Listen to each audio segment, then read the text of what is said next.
तो hello friends, welcome back to my YouTube channel. तो बच्चों, आप सबका एक बार फिर से ज़बरदस्त तरीके से स्वागत करता हूं। तो बच्चों, आज आप सबके लिए एक ऐसा ज़बरदस्त मॉडल पेपर लेकर आया हूं जो आपके पेपर में हूबहू छपने वाला है। तो आइए स्टार्ट करते हैं। क्वेश्चन नंबर 1 क्या कहता है? अब वह अवस्था जब बच्चा तार्किक रूप से वस्तुओं व घटनाओं के विषय में चिंतन प्रारंभ कर देता है, तो इस अवस्था को क्या कहते हैं? मूर्त संक्रियात्मक अवस्था, यानी कि option number D is the right answer. मूर्त संक्रियात्मक अवस्था कहलाता है जब कोई बच्चा तार्किक रूप से किसी वस्तु या घटनाओं के बीच विषय में सोचना प्रारंभ करता है, तो इस अवस्था को मूर्त संक्रियात्मक अवस्था के नाम से जाना जाता है। चलते हैं अगले क्वेश्चन पे। अगला क्वेश्चन क्या कह रहा है? मन का मानचित्रण संबंधित है, यानी कि मन में अपने मानचित्र, कोई भी चित्र बना लेना किससे संबंधित है? मन की क्रियाशीलता पर अनुसंधान से। मन की क्रियाशीलता पर अनुसंधान से ही ये मन का मानचित्रण संबंधित है। चलते हैं अगले क्वेश्चन पे।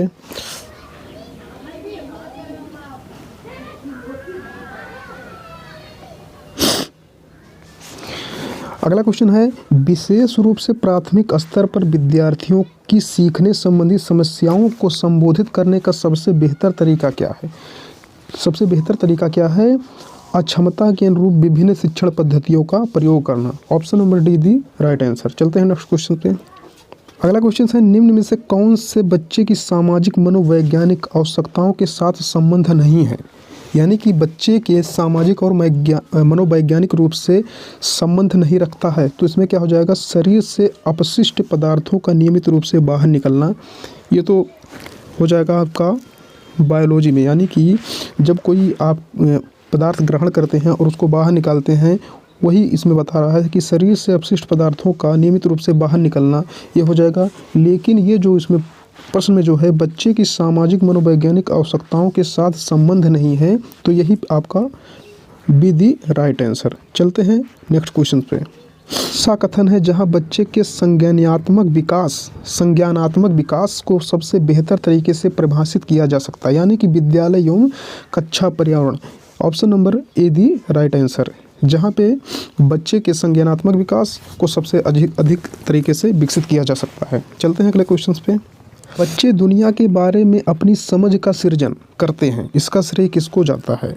यह खोज किसने किया कि बच्चे दुनिया के बारे में अपनी समझ का विकास करते हैं, सृजन करते हैं? यह जो है पियाजे को जाता है, यानी कि option number B the right answer. चलते हैं अगले क्वेश्चन पे। नेक्स्ट क्वेश्चन,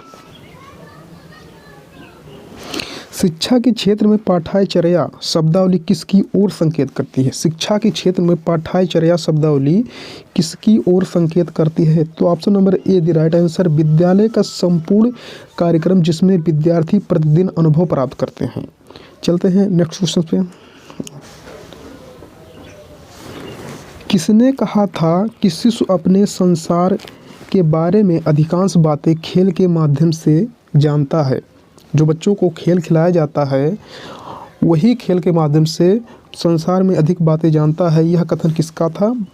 स्ट्रेंग का था, यानी कि option number D the right answer. चलते हैं नेक्स्ट क्वेश्चन पे।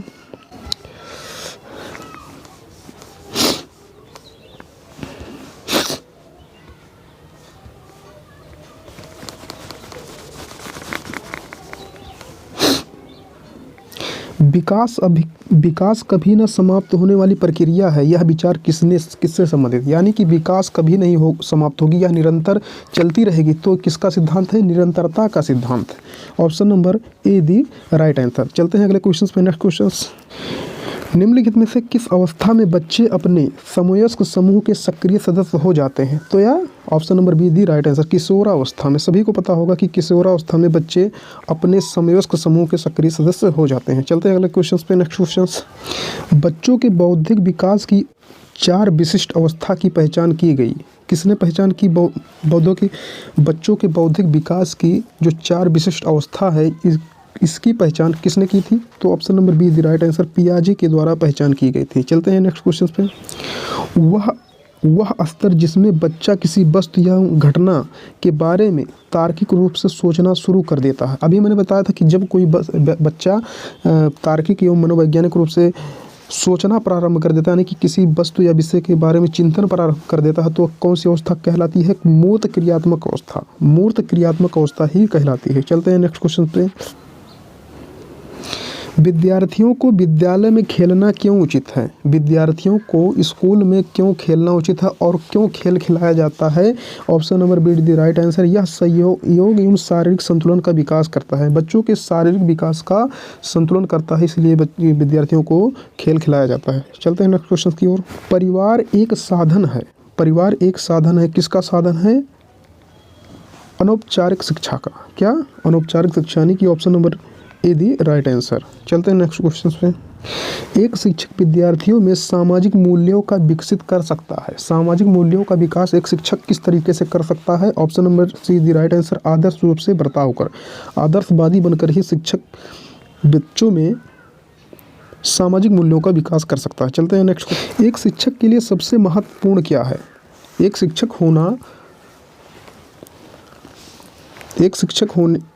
होने के नाते आपका सबसे महत्वपूर्ण फैसला क्या होना चाहिए? विद्यार्थियों की कठिनाइयों को दूर करना, यानी कि शिक्षक के लिए सबसे पहला जो कर्तव्य होगा वो होगा कि विद्यार्थियों की कठिनाइयों को दूर कर दे। वही शिक्षक का मूल कर्तव्य है। चलते हैं नेक्स्ट क्वेश्चन पे। Number D the right answer. बचपन वृद्धि एवं परिवर्तन की एक अनूठी अवधि है। चलते हैं अगले क्वेश्चन पे। असंगठित घर से आने वाला बच्चा सबसे अधिक कठिनाइयों का अनुभव कब करेगा? तो option number D the right answer. स्वतंत्र अध्ययन में सबसे अधिक कठिनाइयों का सामना करेगा। चलते हैं नेक्स्ट क्वेश्चन पे। चरित्र का विकास होता है इच्छा शक्ति सभी द्वारा, तो option number D the right answer. यानी कि चरित्र का विकास सभी के द्वारा होता है। इच्छा शक्ति द्वारा, नैतिकता द्वारा, बर्ताव एवं व्यवहार द्वारा, सभी के द्वारा चरित्र का विकास होता है। चलते हैं नेक्स्ट क्वेश्चन पे। शिक्षक का बर्ताव होना चाहिए। एक शिक्षक का बर्ताव किस तरीके से होना चाहिए? आदर्शवादी बर्ताव होना चाहिए। एक शिक्षक जो है आदर्शवादी बर्ताव अगर बच्चों के साथ करता है तो उसका सामाजिक विकास अत्यधिक मात्रा में होता है। चलते हैं नेक्स्ट क्वेश्चन पे। बालिका शिक्षा को महत्ता देना उचित है, कारण क्या है?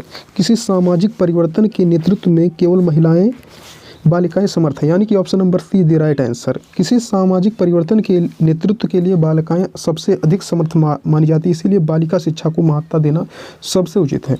चलते हैं नेक्स्ट क्वेश्चन पे। यदि कोई विद्यार्थी आपका सम्मान नहीं करता तो आप क्या करेंगे? उसे क्या डांटेंगे? क्या उसकी अपेक्षा करेंगे? परीक्षा में कम अंक देंगे? नहीं, इनमें से कोई भी आप नहीं करेंगे। अपने विवेक से आप काम लेंगे कि उस विद्यार्थी के साथ हमको क्या करना है कि हमारे साथ एक सम्मान रूपी बर्ताव करने लगे। चलते हैं नेक्स्ट क्वेश्चन पे। निम्नलिखित में से किस स्तर में बच्चे अपने समकक्षी वर्ग के सक्रिय सदस्य बनते हैं? तो option number A the right answer. किशोरावस्था में बच्चे अपने समकक्षी वर्ग के सक्रिय सदस्य बनते हैं। चलते हैं नेक्स्ट क्वेश्चन पे। एक सामान्य 12 वर्ष की उम्र के बच्चे में सबसे अधिक होना क्या संभव? अगर कोई 12 वर्ष का बच्चा है तो उसके मन में सबसे अधिक क्या हलचल मचती होगी? तो यहाँ पे option number B the right answer. समकक्षी के अनुमोदन के लिए बेचैनी होगा, कि उसका समकक्षी किस तरीके से है उसी के बारे में सोचकर वो बेचैन होगा, यानी कि समकक्षी के अनुमोदन के लिए बेचैनी करेगा। तो option number B the right answer. चलते हैं नेक्स्ट क्वेश्चन पे। किसी विद्यार्थी की सबसे महत्वपूर्ण विशेषता क्या है? Option number B the right answer. आज्ञाकारिता। वो आपका आज्ञा का हमेशा पालन करता है। सबसे महत्वपूर्ण हो जाएगा क्या? आज्ञाकारिता। Option number B the right answer. किसी विद्यार्थी की सबसे महत्वपूर्ण विशेषता ये होती है, आज्ञाकारिता। चलते हैं नेक्स्ट क्वेश्चन पे। बुनियादी स्तर पर मातृभाषा में शिक्षा देना बेहतर है क्योंकि यह है प्राकृतिक वातावरण में बच्चों के सीखने में सहायता करेगा। क्या शिक्षा का उद्देश्य होना चाहिए? शिक्षा का मूल रूप से जो उद्देश्य होता है व्यवहारिक जीवन के लिए विद्यार्थियों को तैयार करना। व्यवहारिक जीवन के लिए विद्यार्थियों को तैयार करना ही शिक्षा का मूल कर्तव्य और उद्देश्य है। चलते हैं नेक्स्ट क्वेश्चन।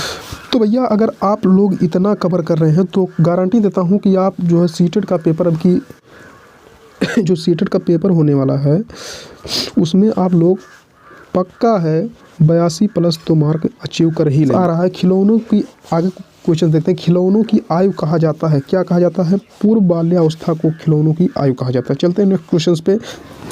निम्नलिखित में से कौन सी पूर्व बाल्यावस्था की विशेषता नहीं है?